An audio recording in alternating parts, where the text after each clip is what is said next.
Welcome to Broadcast Brilliance, mastering traditional media in a modern world with AdFusion, a learning experience designed to help you navigate and harness the timeless impact of TV, radio, and jingle creation in a modern world.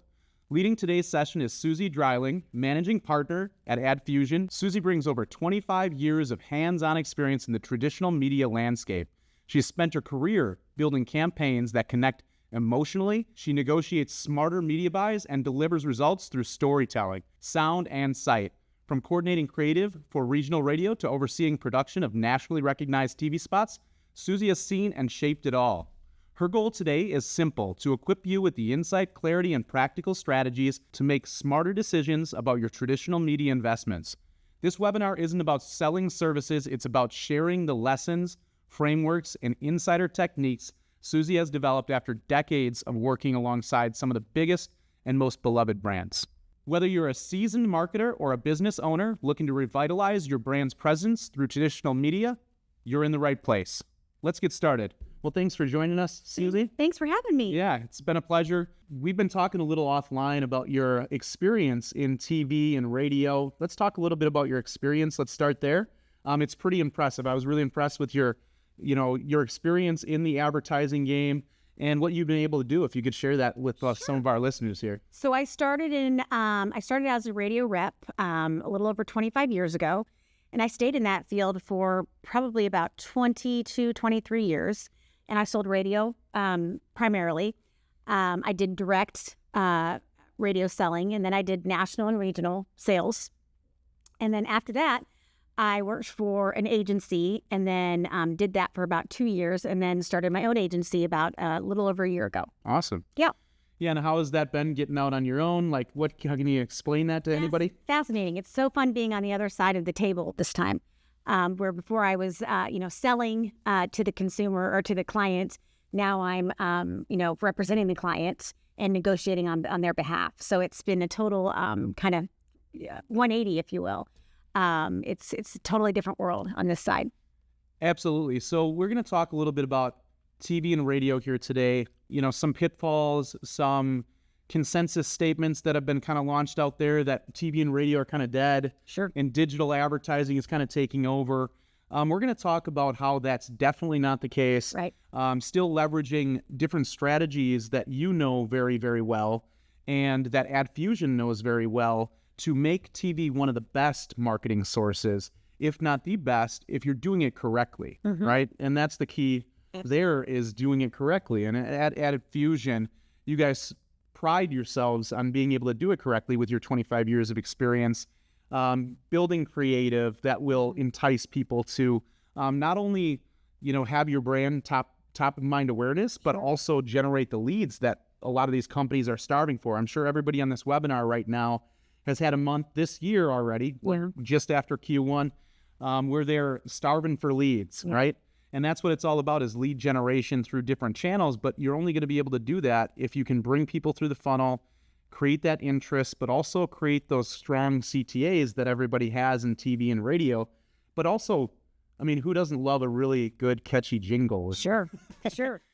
Listen up, home improvement companies. If you're building a high-performance team, this is the moment you've been waiting for. Grosso University Talent Solutions is not just an average recruiting service. This is a top talent pipeline led by Carly Buddy, our Chief People Officer at Grosso University. Carly was the head recruiter for a $1 billion private equity firm, leading over 30 recruiters to fulfilling over 10,000 full-time roles across every position you can imagine in the home improvement industry. Now, for the first time ever, that same elite recruiting engine is exclusively available through Grosso University. We don't just find people, we found the top closers, leaders, and top 1% performers, and then equip them with the training tools and mentorship they need to absolutely dominate in their respective roles. If you're absolutely tired of hiring average people, don't be average anymore. Click the link in the description to get connected with our legendary team.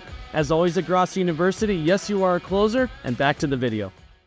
Now, let's talk about the role of traditional media in your modern marketing mix, and why do you still see this as one of the most viable mediums for marketing in today's age? Well, if you look at radio and TV, they've outlasted everything that's come through. Everyone thought satellite radio was going to put radio to bed. Yeah. All these things, Where is XM these days? Exactly. Where is it? It's still obviously going strong.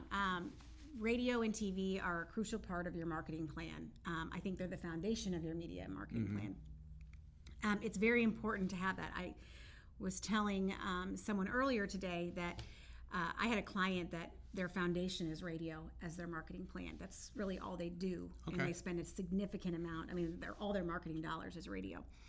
They decided to go off of radio last year and just do digital marketing. That's a huge risk, right? Very huge risk. They went all digital. And guess what happened? They're clamoring back to you. Their sales plummeted. Completely plummeted.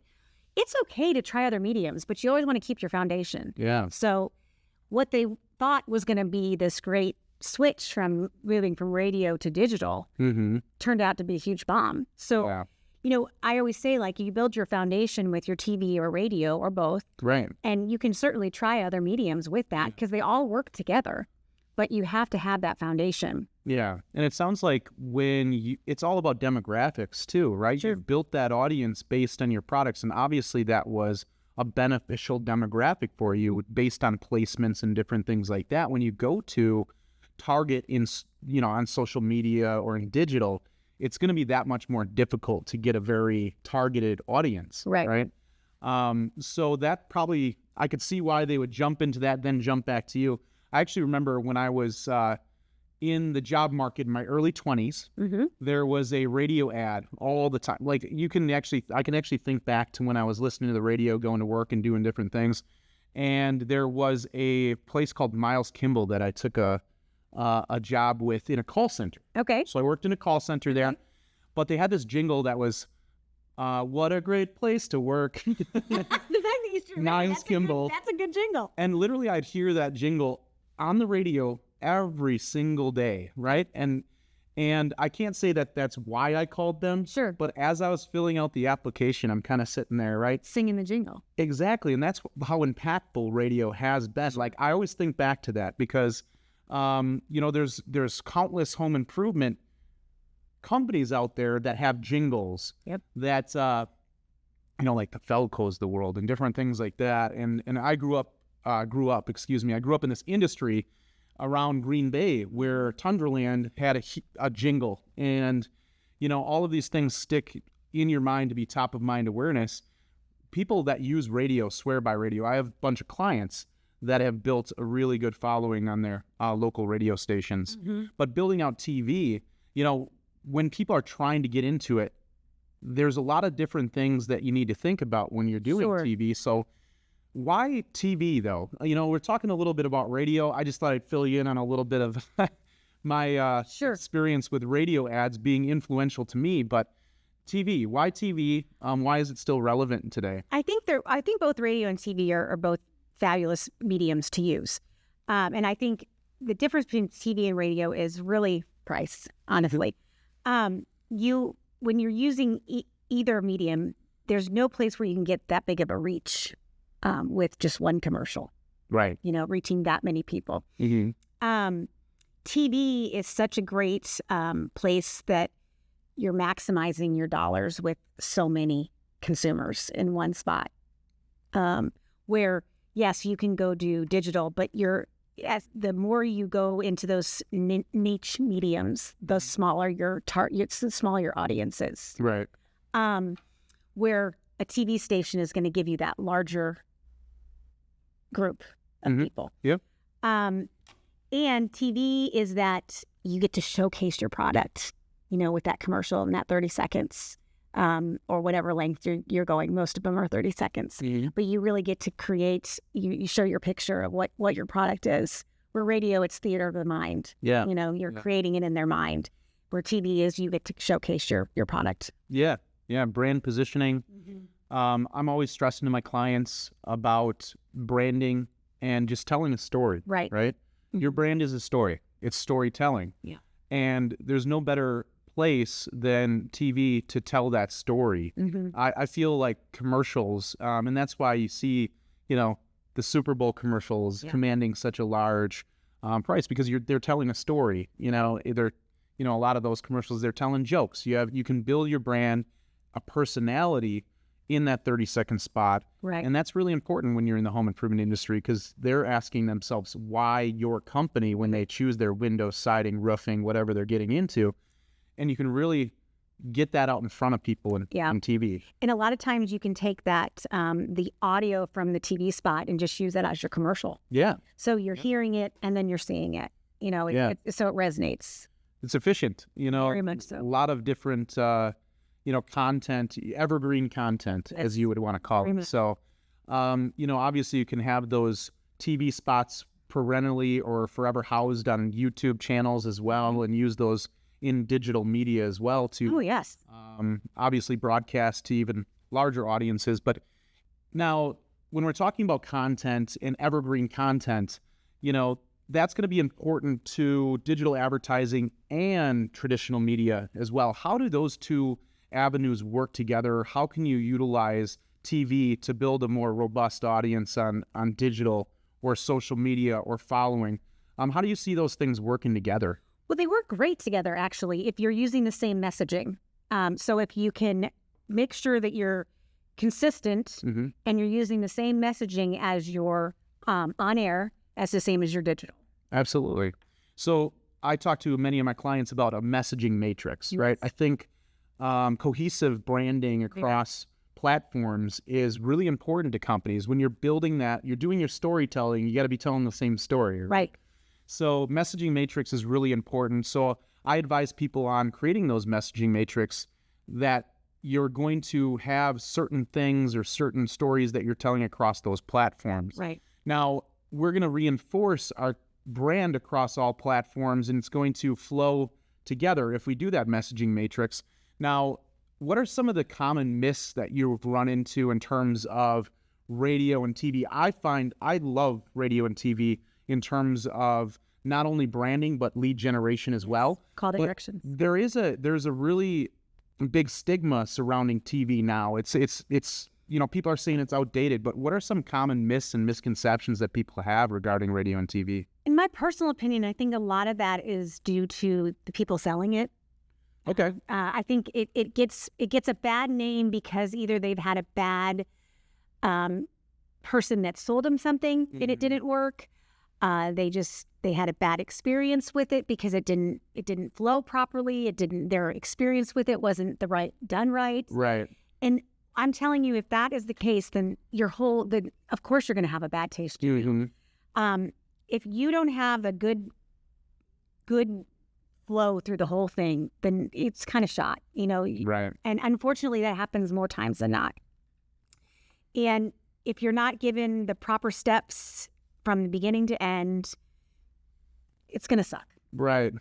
That's probably true for any source of marketing, right? You think you go into a store that you're dying to go into, and you really want it, you're so excited that it open, you go in and your first point of contact is horrible. Yeah. It kind of leaves a bad taste in your mouth, and you don't want to go back to that store. Yeah. No, I can totally agree with that. And that's probably true for everything as it pertains to, like, if you get a bad taste in your mouth, if you don't do it correctly, it's kind of a shotgun approach, what it sounds like. Correct. And you're getting in with somebody who barely knows what they're doing. Right. And they get you a bad ROI on that TV spot. What are some things that you can employ to make sure that you are doing business? Like when you're vetting people to do your TV content or your radio content, what are some things to look for in an agency? Well, one, you want someone that's really going to hold your hand, that is going to be accountable with you. I mean, I take it as when I'm working with my clients, it's my money too. So I'm spending their money as if it's my money. So I'm negotiating every dollar like I'm saving it for myself too, you know? Okay. And I think that's really important. I'm not spending their money like it's free will, you know, and that I have all this money in the world that I can just go spend it however I want. I want to save every dollar for them and utilize every dollar as best I can. And that it's getting, you know, it's going is in the best places it can. And I can, you know, spread it as far as I can so I can maximize it. And I think that's important. You know, sometimes when if someone says, oh, I have $10,000, I'm just going to go, oh, $10,000, let's go spend it as, you know, fast as we can. No, you know, you really want to make sure that you're maximizing every dollar and he's going to get the best return on his investment. Right. So when somebody gives you a budget for TV or radio, What are some of the first things that you look for in terms of placement or content, or where do you start? Like, what is the first step to that process? It's going to be really depending on where the market is, what market we're in, how that market is lined up. So first thing I'm going to do is I'm going to price out both TV and radio.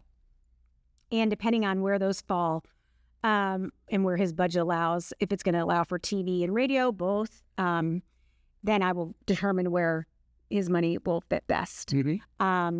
But sometimes, TV is generally more expensive just because of the production costs, and it typically is just more expensive to go that route.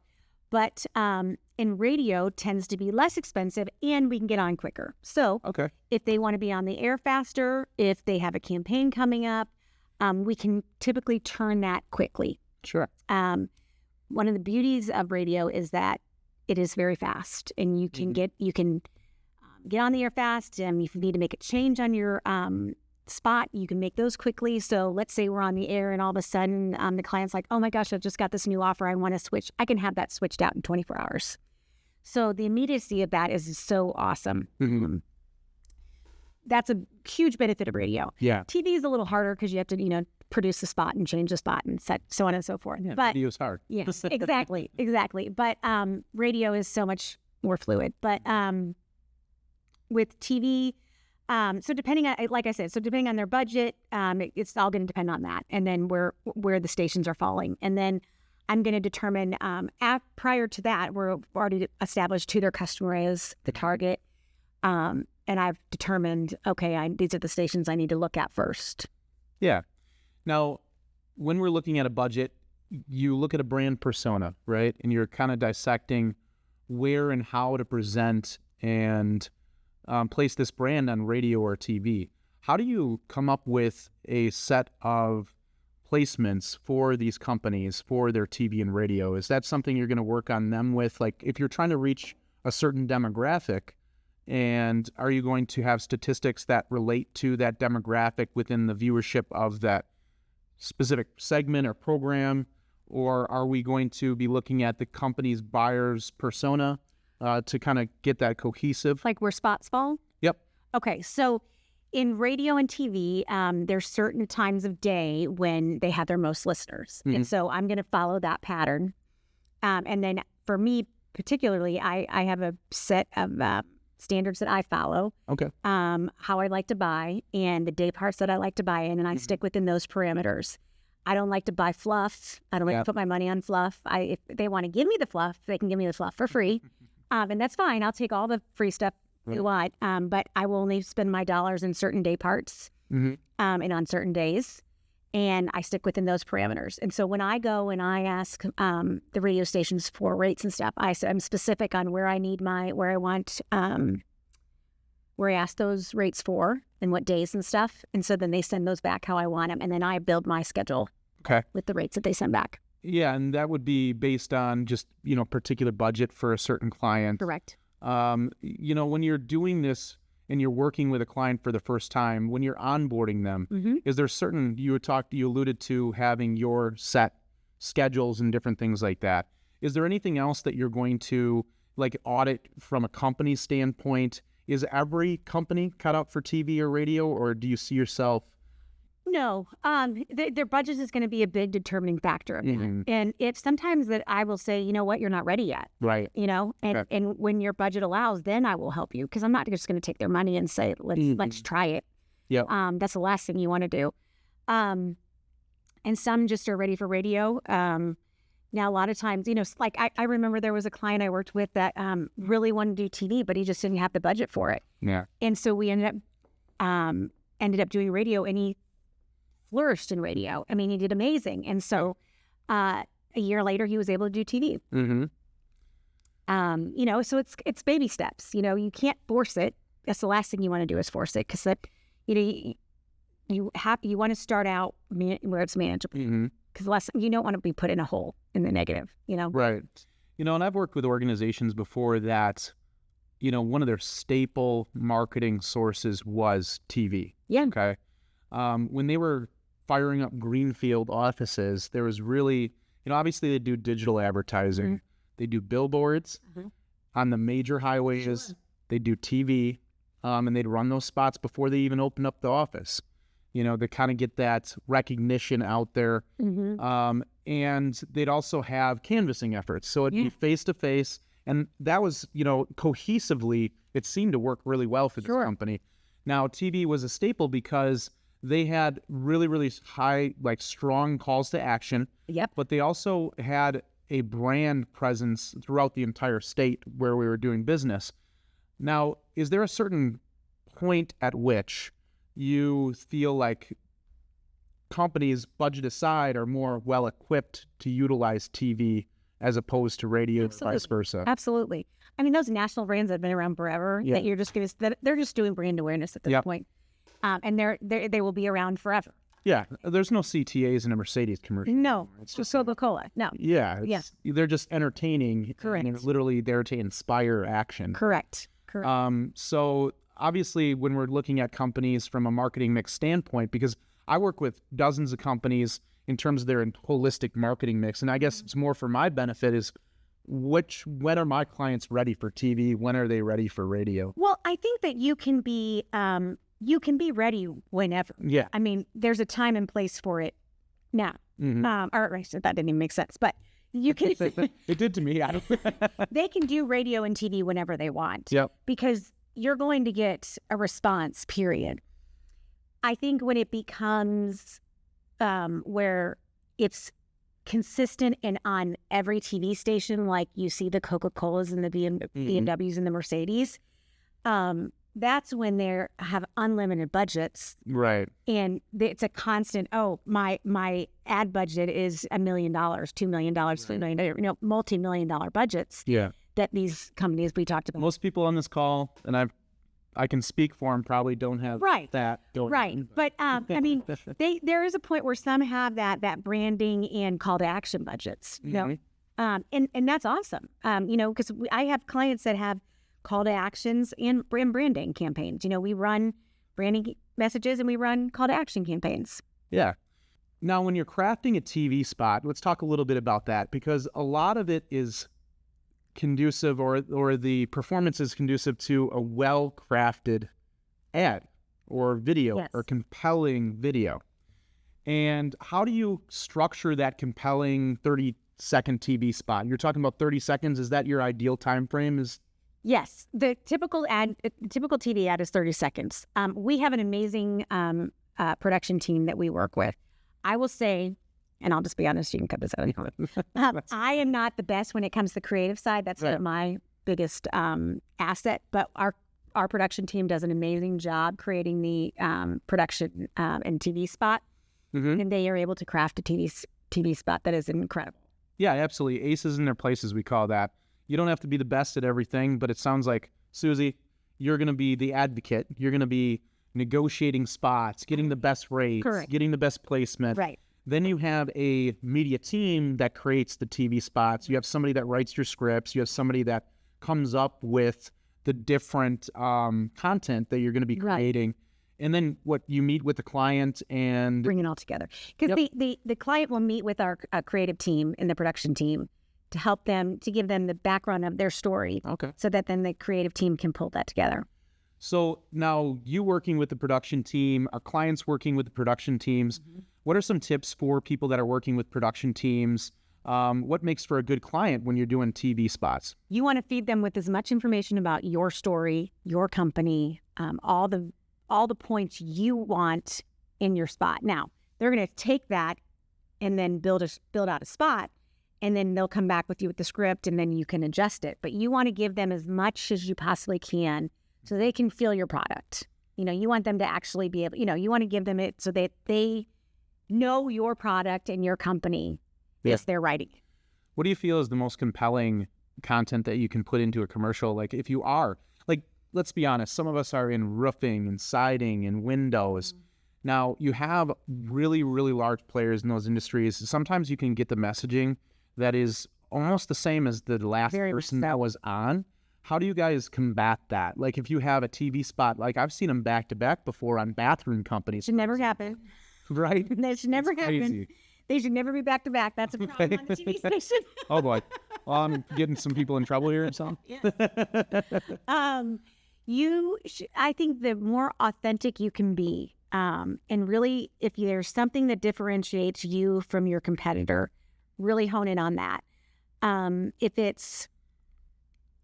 it's a family tie, or if it's something within, something that within your company that you do different, I would really hone in on that. Don't go, financing or whatever it is, something, really separate yourself. And we talk about in our sales processes. So Grosso University, obviously we're known for our sales training. It's legendary training for a modern world, right? And in our sales training, we're always talking about differentiation, okay? Differentiation, what makes your brand different? What makes your product different?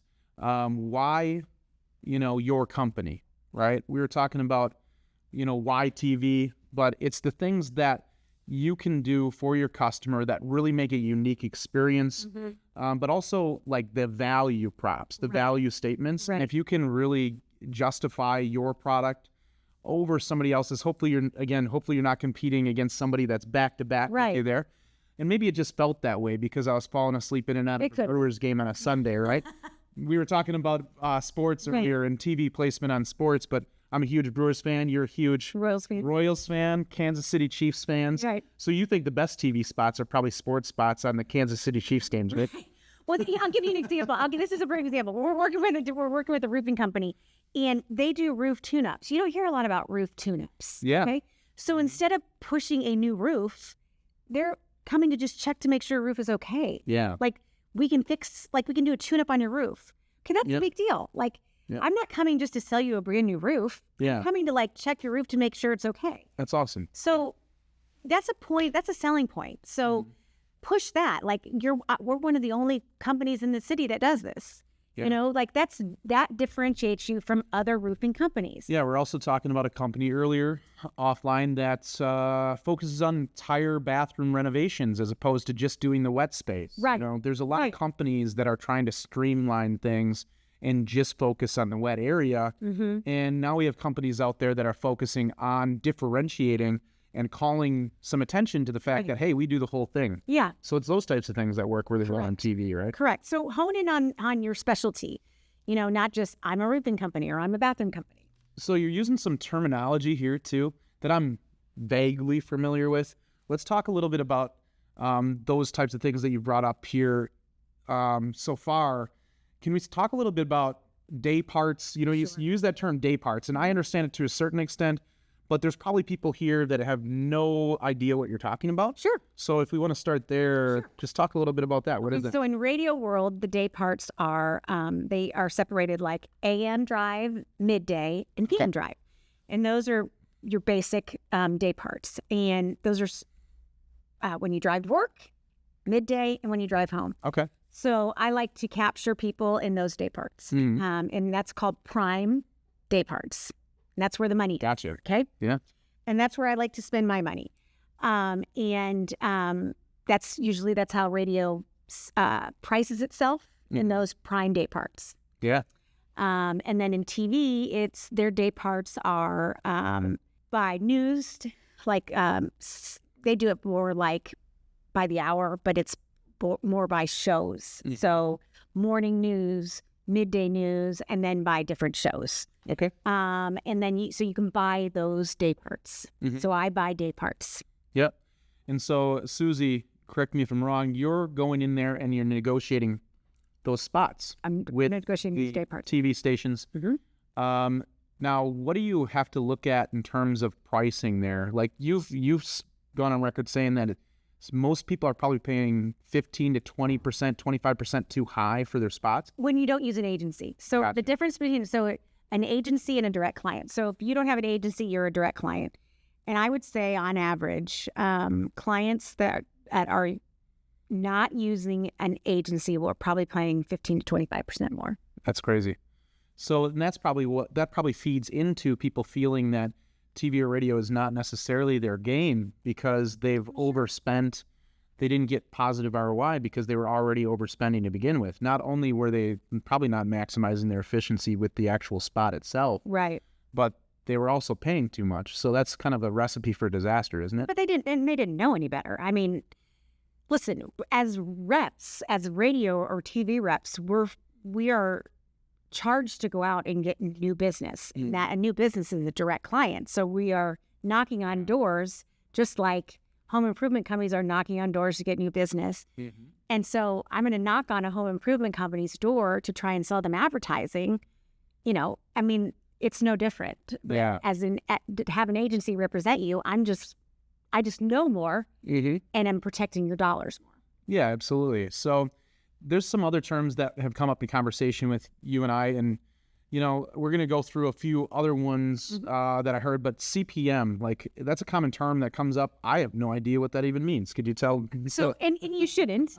It's a cost per thousand, and that's just a number I use when I'm going through, when I'm negotiating and I'm buying it. It really has no bearing on the client, but it's a measuring stick I use. Cost per thousand is how many people per $1,000. So we do have CPM in digital advertising now that you're explaining it. So yeah, I do notice it, but it's a measuring term. It's pretty much the same in the TV and radio space as well. Okay, cool. I thought I didn't know what I was hearing, but you got it. No, You got it. You're give myself a little bit more credit. So what do you think is the biggest thing when you're negotiating placements? Obviously, it's having an agency, but once you're working with somebody, what do you look at to decipher between a spot at a certain price and where you're trying to get that? How do you negotiate in that situation? What's going to go Beat the your... whip out of them. There you go. Yeah. Kill them with kindness? I don't know. Like It just depends. I mean, the bottom line is, it depends on where I need to be, how far apart we are. I mean, I walk away from it if it's, listen, nothing is that great that you have to buy it. There's going to be another radio station that you can buy, or day part. But it just depends on how far apart. Depending on the time frame of where we're buying it, you know, if we're in political season, a lot of times I'll stay away from things because of where the political landscape is. If there's too many political ads. Saw that about a year ago, right? Correct. Political bumps a lot of things, and so I sometimes just don't even mess with it. And I'm like, let's hold off. It's not worth it.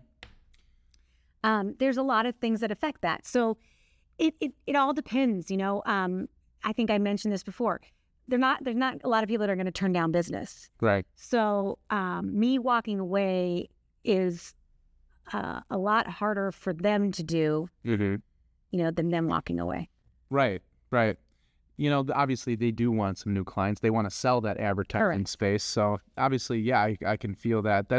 And I actually have something that's relevant. We actually, when I was a CMO of an organization dating back, you know, about a year ago, a little under a year ago, we started looking into TV. And as everybody knows, it was election year last year, presidential election year. Tough one.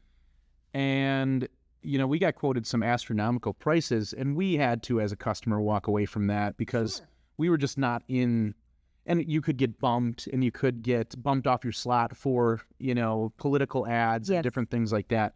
For those of those people out there that are kind of wondering about that too, because, you know, when you're spending your budget and you're guaranteed a certain amount of placement, or not guaranteed a certain amount of placement, but you spend your budget, you want to generate a certain amount of leads. How does that work when you're in that political environment? Like, say it is an election year.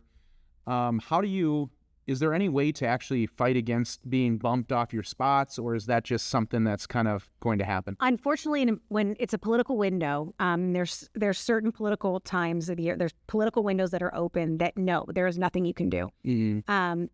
Stations are legally bound to taking political business, and once they do, then they are forced to do that, take political business, and you are bumped. And there's really nothing as an advertiser you can do. They can make good that stuff after the political window is closed. At that point, I would suggest opting out, or renegotiating your deal for after the political window has closed. There's a lot of things you can work around. You can open up your day parts. You can open up your days. There's some creative things you can do. I actually handled political for a long time, for a lot of years. So there's ways to get creative with it. But you're kind of it's kind of a messy time. But I always like to say, let's let's kind of stay away from those windows. Yeah, and it's a shorter window. It's just more out of curiosity than anything because I've dealt with it in my days as a CMO, and it was just not an ideal time for us to fire it up. That is the decision that we made, was to go into a different direction. But that's how we were talking about brand building through TV spots and brand building through radio, working cohesively with your other marketing efforts. Because, obviously, if you have a holistic marketing strategy, TV being one of the most important parts in there, everybody's got to deal with that. Right. And rates are so high at that point. They are. Just wait. And then once the political window's closed, it goes down dramatically. Mm-hmm. So I know that everybody out there would probably love if there wasn't political ads anymore, right? yes, we absolutely would. But again, there's too much money in that to bump those guys off. So yeah, it's always going to be something. I was just out of curiosity how you deal with something like that. But how do you, from a budgeting standpoint, differentiate between local strategies, regional strategies, nationwide strategies? Obviously some larger brands. There's probably not brands on here that have to take a look at national strategies, but when you're looking at regional strategies, if you have multiple locations, how are you designating what stations to target more than others? That really shouldn't have any impact. It should all be the same. Local, regional, national, none of that should really matter. Okay. It should all be the same. Sure. And when we're talking about an effective TV campaign, like obviously you guys have many, many effective campaigns under your belt with 25 years of experience. Can you recall a really effective campaign that you had? What do you think differentiated that from, ones that were a little less successful? What do you think is really important when you're crafting a holistic approach to like radio and TV? Honestly, I and this is going to sound so simple, but it's consistency. Mm-hmm. I sometimes think we make marketing we try and make it so complicated. Right. But it's honestly it's very simple. Yeah. I mean, if you are consistent with your message and you stay with it and you don't change it midway, and you're just consistent. Yeah. Those are the best ones that work. Yeah, I think you hit the nail on the head there. I have been with companies that run TV, and I don't know if I actually liked their commercials, but they were unapologetically the same every single time. And people that I would be in face-to-face marketing, I would knock a door, right? I would knock a door, I'd be canvassing, and I'd walk up to the door, and people would bring up our commercials. I'd walk up to the door, through their bay window, I could see our ad on TV, and I knew it was our ad because it's the same exact guy, it's the same exact messaging, same exact CTAs, same exact coffee mug. I'm sure most of you people, maybe some of the people on here know what company I'm talking about. Right. But it was just unapologetically the same all the time. And nobody really said they loved the commercials, right? I'd be at home shows. Just say, I seen your commercial. Yeah. But they would definitely say, is that guy your owner? Something resonates. No, he's a spokesperson. But he's like, does he actually have coffee in that mug?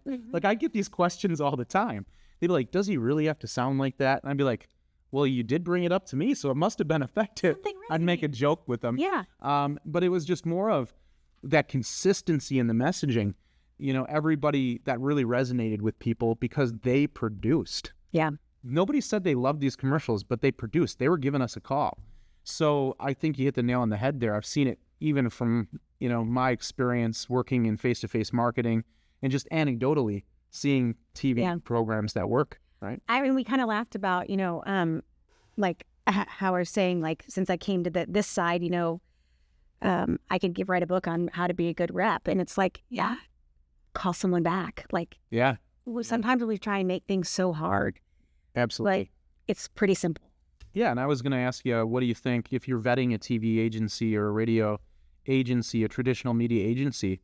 I think that is key. It's the follow-up, it's the communication, because I think a lot of other clients that I've had have gone into TV and they've had disappointing experiences with TV because of the person that they're doing business with. How do you think that falls in? And I guess when you're in with a client, how are you structuring your day to guarantee that you are able to be in good communication with people? And what do you think separates you at AddFusion from some of the other agencies you've seen? Well, I think a lot of it is being a rep for 20 some years. I've learned, you need to be honest. You need to be trustworthy. You need to call them off. Yeah. You need to go by your word, say what you're going to do and follow through. Well, if you wrote that book, I would read it for sure. And obviously it would be a lot of different things that we pride ourselves at Grosso here on, is that communication, follow through, the ability to remain consistent, really, is what it is all about. Consistency in our messaging, the Grosso step selling system. If we had a brand, obviously it's that legendary training for a modern world. Yeah. Like, I think that it just speaks to, and what you're trying to say is, this is a traditional media outlet. It's stood the test of time, but if you do it correctly with the correct company or person, it can be incredibly effective. Yeah. So we see that in every avenue of advertising, every avenue of marketing. Yeah. But especially when it comes to TV. So just out of curiosity here, Suzie, when we're looking at TV campaigns, now what separates good TV? What is good TV to you? What makes a campaign successful? If it's clean, concise, and to the point. That would be my... Clean, concise, and to the point. All right. Yeah. No, that's a lot of different brand messaging. You could probably use those three things for in that messaging matrix that we're talking about. Yeah. Clean and concise and consistent, right? So we could call it the 3 C's or the 4 C's. Yeah, 3 C's, I like it. So that's awesome. So, obviously when people are jumping into TV, having that guidance like AdFusion can really help in this, because obviously with 25 years of experience, I was always thinking of TV as this insurmountable hill when I was in marketing, because, I come from, the face-to-face marketing side, digital advertising, Geo Digital. We run a digital advertising agency here at Grosso University. And, those are kind of our bread and butter, but TV was always this nebulous thing to me, and it was something I didn't understand very well. So, it's coaching like that, or it's just tidbits like that really can drive your consistency and your ability to produce some revenue off of TV.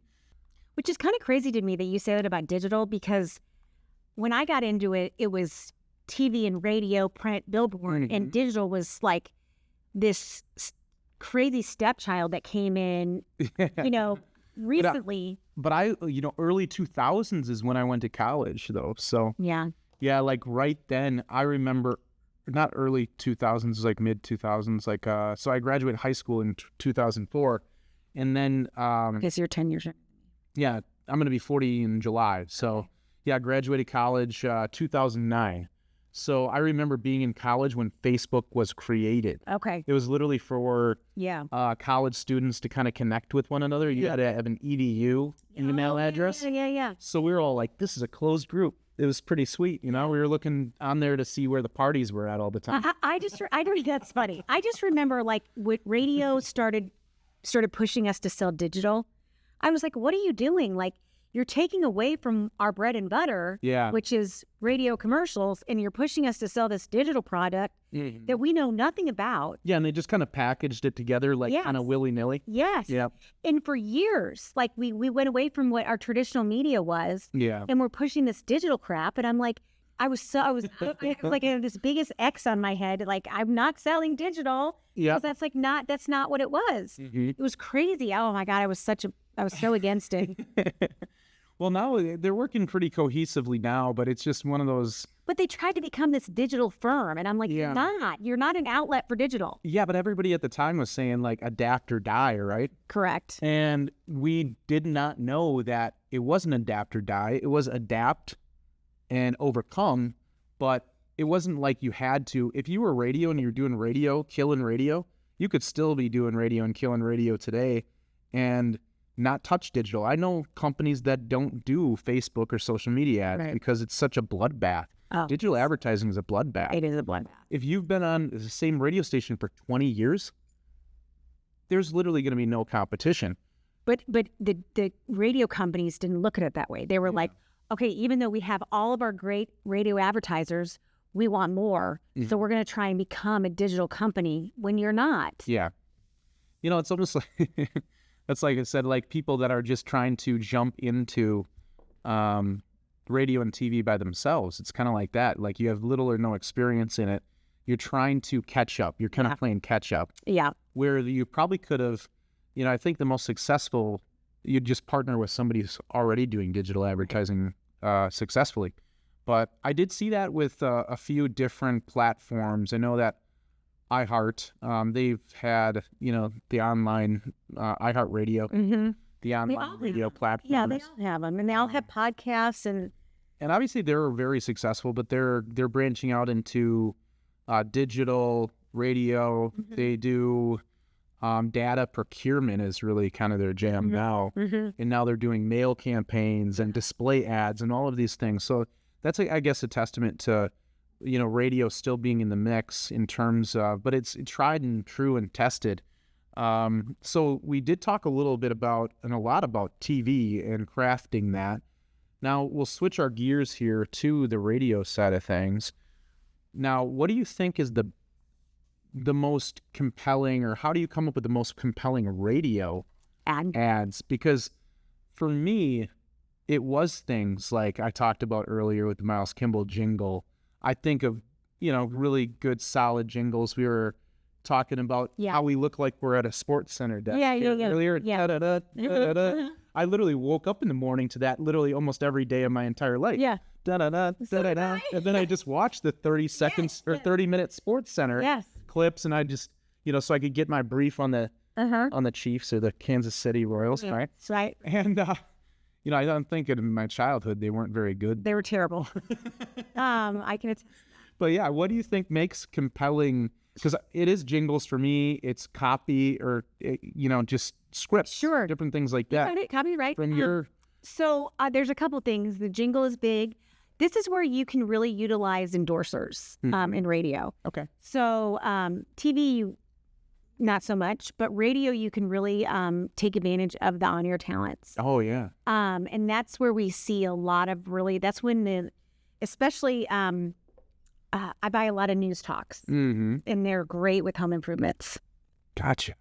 Because that makes sense. Yes. And so in news talk, you have such loyal listeners, and they really resonate with the on-air personalities. Right. So the listeners do. So you'll take, if you can get an on-air personality to endorse your company, and then you get them to really engross themselves in your company and and then read your scripts.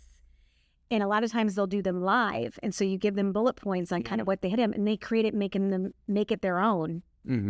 It's so powerful. And so they'll do a live read in their show, and then they'll record a spot that runs during the day. Yeah. And there's some really good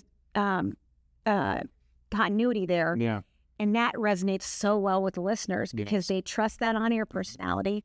Now that on-air personality is using that company, and that right there is just a great combination. Yeah, absolutely. So I have a little bit of experience with that as well, where I was able to write a script for a radio spot that we had when I was the CMO of our organization, and you had like a nationwide celebrity reading there. I won't drop any names here, but it was actually kind of cool to hear what I had written delivered by that person, because I'm just like, kind of big time. Yeah, absolutely. Absolutely. Wonder if he even knows who wrote it. Yeah, that would be me. So, that is a very compelling, very awesome experience. But not only that, it does resonate because those people choose to tune in to listen to those people and trust them, right? Right. I call that I call news talk appointment listening. Those people are tuning in for a reason. And they are going to listen to their favorite on-air personality. They're going to listen to the news. They're going to listen to their favorite program. And they stay there all day. So the time spent listening on a news talk way outweighs any music format. Well, I think to myself, podcasts, right? Same. It's the same type of thing. Yep. And you get that podcast personality. I'm a huge listener of Joe Rogan podcast. Sure. And when he delivers a product, I catch myself more times than not, like checking it out. Yeah. Right? So I'll hear him, it'll be a health-related product. We were talking a lot at lunch about health-related products and different things like that. But branding and differentiation is the same, like from a home improvement perspective. What differentiates you? the health industry is completely inundated with new products all the time. Yep. So for that compelling of a person to deliver your message, you know, it's going to give you that trustworthiness. It's going to give you that brand recognition, like trusted by this person, like is one of the tried and tested things of TV and radio, right? You're a spokesperson. Absolutely. Or, you know, people to deliver your message so that you bridge that gap between a brand and a trusted brand, right? And I think that from my experience, now that you brought that up, we were able to do that. You close that gap really quickly. In a lot of those, you know how they have, the national syndicated programs a lot on the local stations. Some of those guys will even do endorsements. You just don't have as much flexibility with how much you can say. When you get with the local talents, some of them are so amazing with the advertisers that you don't want to leave them. And their products, there's product, what's the word I'm looking for? They only do a specific product. So if they're doing a roofing company, they're not going to do another roofing company. Right. So category exclusive. Yep. So it's so, when they work there, and then when they're done so well, they work so good. Yeah, and exclusivity is huge. Like the official roofer or the official. And they start out by saying, "Hey, this is so and so from XYZ." You know, I mean, when it's done right, it works so well. Yeah, and that was you know, incredibly compelling from a radio standpoint. You're appealing to only the listener, right? The listening, the hearing. Now, what else? You know, obviously, we're talking a little bit about jingles. You said that you guys have a company to craft jingles, and you're incorporating that. How can you expound on that? How do you know that you have a good jingle radio ad or a jingle? Oh, so the jingle company is amazing. They can craft an amazing jingle. They work with the client directly themselves to craft that jingle. By learning about their business again. Now, this jingle company has been around forever and has written, you know, thousands and thousands of jingles. And they will work with you from the beginning to end. They create the whole jingle, you know, the open, the close, the middle, where it can fit into a 30, a 60, a 15. You know, they the whole thing that once you have it, it's yours forever. Yeah. And it can be dropped into whatever you're doing, whether it's for your online stuff, your radio, TV, whatever you need it for. I'm not well versed in jingles. I like to hear the final project. Right. But they've created some amazing jingles. Not everyone is going to want a jingle. No. I just think back to the jingles that I can think of. They incorporated the website or they incorporated the number, right? Yeah. And it's just really, when you get a good one, you get a good one. You know, obviously that's not my forte either, but it is something that can set your ad apart from everybody else's. For sure. So we're talking about a few different things here. It would be maybe some personalities that you're able to incorporate. And I meant to say, when you have an endorser from the radio and you're doing TV, a lot of times, if they have a face for TV, they can do your TV spot. Yeah. So that you have some continuity there. So you can have that person do your TV as well. Yeah. Now, I do remember growing up, morning shows, Johnny Danger and Greg Bear. I remember they were on JJO. You know, when they delivered products, it was always very, they'd be at events, but they'd do live reads for companies at concerts and events because we were on a radio station that had music on, rock music. So you'd get a concert. Music formats definitely do endorsements too. All radio stations do endorsements. You just want to make sure you get with the right one and one that's going to really engage with the client. You don't want someone that's just going to read the script and not have any enthusiasm with it. Right. So what you're telling me, Suzie, TV and radio can be a really effective, if not the most effective, source of marketing that you'd have based on some of the things that you're telling me. What do you think are the key takeaways? You know, obviously from a radio perspective, I just remember reading, quote, if they can sing your number, they won't forget your name, right? That's been like, I like it, yeah. So I remember that being said, but you know, there's little tidbits and things throughout this, but what do you think is the most important things as it pertains to TV or radio when you're just getting into the game? I think it's important that you trust the person that you're working with. Have a budget in mind with how much you want to spend. Mm-hmm. Don't be afraid to ask questions. Okay. And don't be afraid to commit to it. You know, you have to commit to it. This isn't something you can just dip your toe into for a week or two. This is a commitment to your business. This is something that you are, just like you opening your business, you are committing to your business with this marketing campaign. Yeah. So where do you see, obviously, thanks for the tips. Hopefully our listeners are taking notes here, but now where do you see traditional media, radio and TV? Where do you see the next trends, or what do you think is going to happen with TV and radio maybe moving forward? Just from your perspective, because you've had such a wealth of knowledge and experience. I mean, the only thing I see it doing is getting more affordable, to be quite honest. I mean, that's what I've seen since I've gotten into the business. I've seen TV come down in pricing, and I've seen radio come down in pricing. And I just think that's because more mediums have become available. Mm-hmm. That's beneficial for us. Yeah. It really is, because TV is still, and radio are still the largest viewing and listenerships out there, period. Yeah. So obviously, as we're moving forward, it might become more economical. What I've seen in the digital advertising space is just an incredible saturation of competition. And that's, yes, I have too. And I've noticed in the digital realm, the quality of leads aren't as good. That's definitely true. And I know that everybody out there, I had a little chuckle there, because you start up a new digital advertising campaign and, you're with a digital advertising agency. And I did a podcast with Sam Lowe, who runs GU Digital. And one of the biggest things that we have is different KPI that can be smoke and mirrors, right?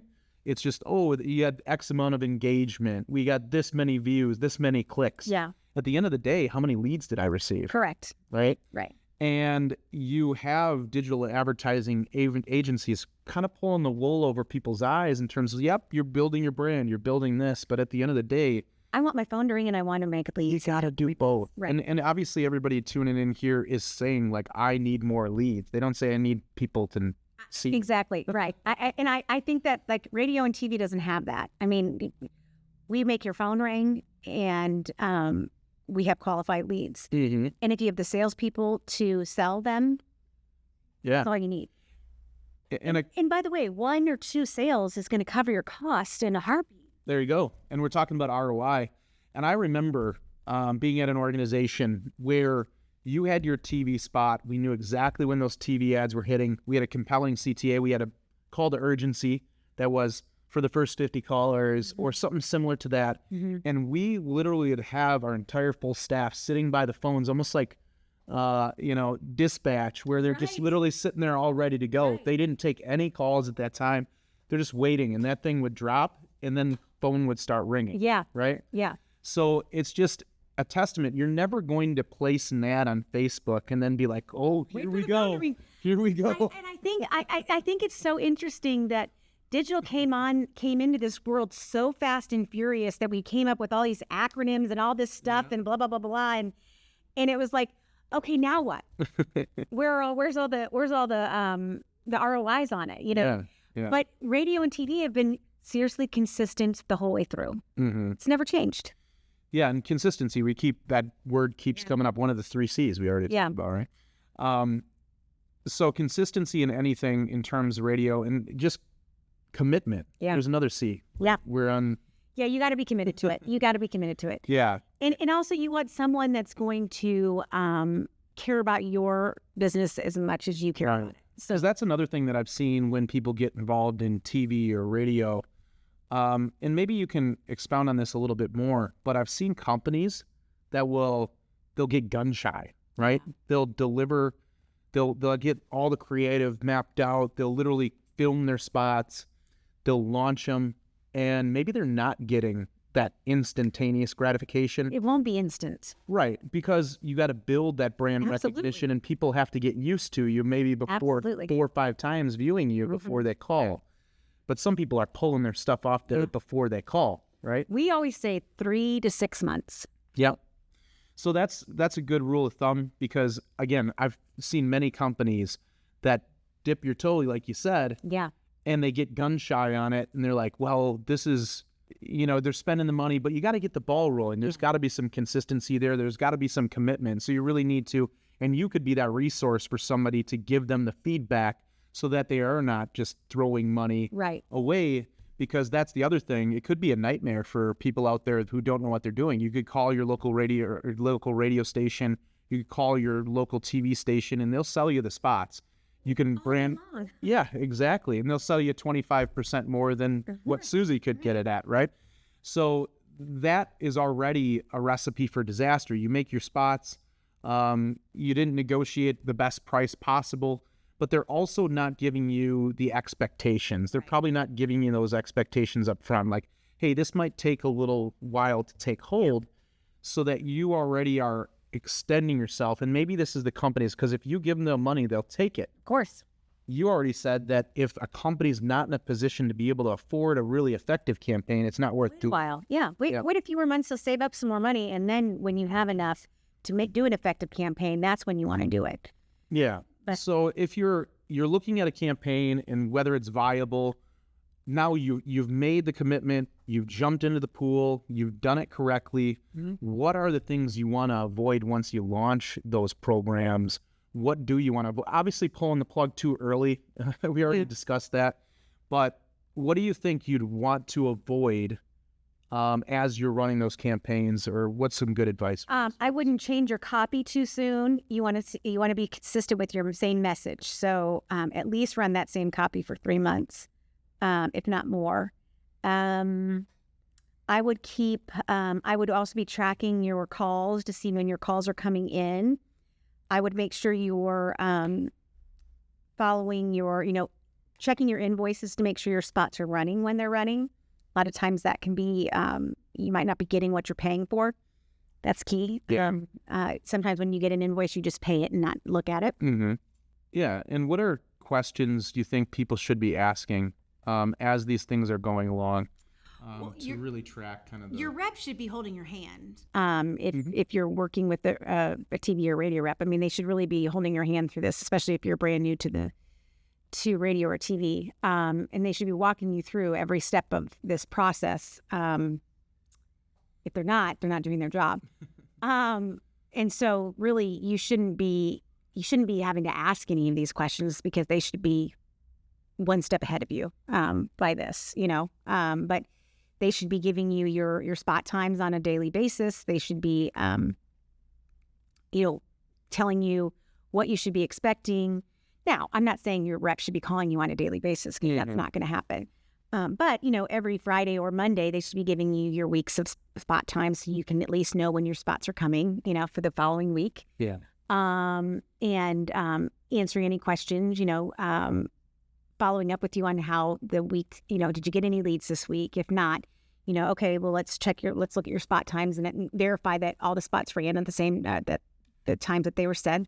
There's going to be times where breaking news happens or something has gone on where maybe a spot did get bumped here and there. So just looking out for those kind of things. Yeah. It just seems like, being consistent in your communication with your rep. Obviously, we've been talking about TV and radio a lot here. That's what this was about, right? But we'll talk a little bit about ad fusion, right? And how that can be brought into the mix, right?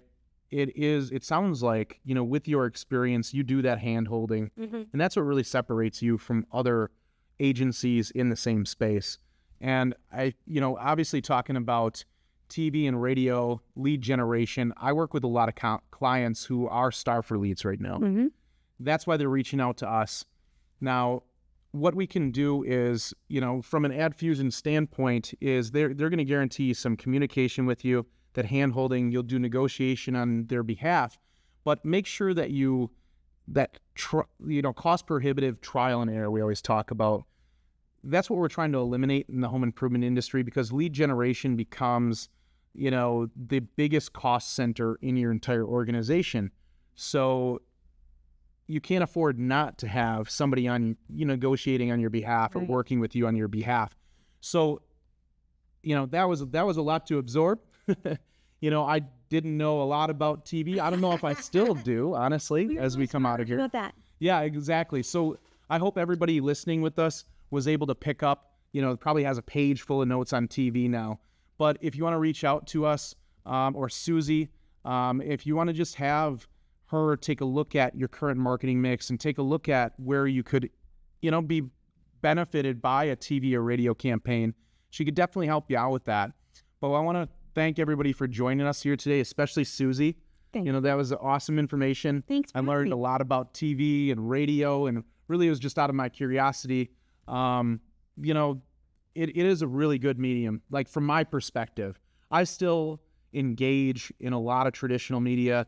I listen to radio. My wife listens to more radio than I do, but she still jumps into my car and turns on the radio. Sure. She's still, and is still very alive and well. Yeah. I watch a ton of sports. Yeah. Right? And sports, I see the ads all the time. You can't fast forward those commercials. You can't. And you don't care either, because, what are they doing? And they're warming up for the next inning. They're getting their pitches in, or they're, maybe there's a timeout during the basketball game for an injury or something like that, right? But it's still really effective. I'm captive. I might go run and grab a snack or a beer or something. But, as you have people that engage with this, it's the people that are like just avid, sports fans, but fans in general, or viewers. They have captive audiences. They're almost like very traditionally tied to it, and it makes that trust gap easy to fill. So, but that's what's so compelling about TV and radio to me. But also that when you do it correctly, if you pair and partner with a company like AddFusion and Suzie, it really eliminates that guesswork, and it helps you win as an organization, because it's all about differentiation. It's all about being where other people maybe are afraid to go. And that's who's going to win as we move forward in 2025. So again, thanks, Suzie. Thanks for joining us. And as always, at Grosso University, yes, you are a closer.